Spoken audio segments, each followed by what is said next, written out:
మహాశివరాత్రి బ్రహ్మోత్సవాలకు శ్రీకాళహస్తి దేవస్థానం సర్వాంగ సుందరంగా ముస్తాబవుతుంది. ఉత్సవ మూర్తులు విహరించే వాహనాలు అలంకరిస్తూ ఉన్నారు. ఈ నెల 10 నుండి 22 వరకు నిర్వహించే బ్రహ్మోత్సవాలు అత్యంత వేడుకగా నిర్వహిస్తామని ఎమ్మెల్యే బొజ్జల సుధీరెడ్డి అన్నారు. సామాన్య భక్తులకు మెరుగైన దర్శనం కలిగే విధంగా కార్యాచరణ చేపడుతున్నామన్నారు. భక్తులకు ఎక్కడా ఎటువంటి ఇబ్బందులు కలగకుండా అధికారులు ఏర్పాట్లు చేస్తున్నారని వెల్లడించారు.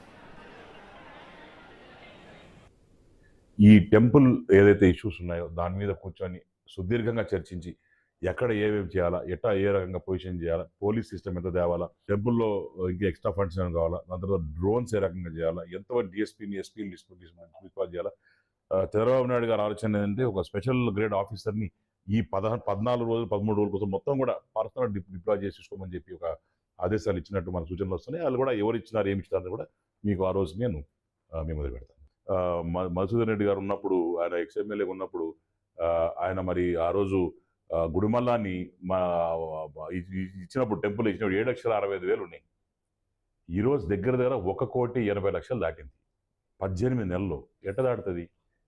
ఇవన్నీ ఆలోచన చేయాలి. కాబట్టి వేరు తెరిసే వీలు తెరిసేవి అందరి దగ్గర డొనేషన్స్ తీసుకున్నాం. ఈ 1,80,00,000 అనేది క్యాష్ రూపంగా వచ్చింది.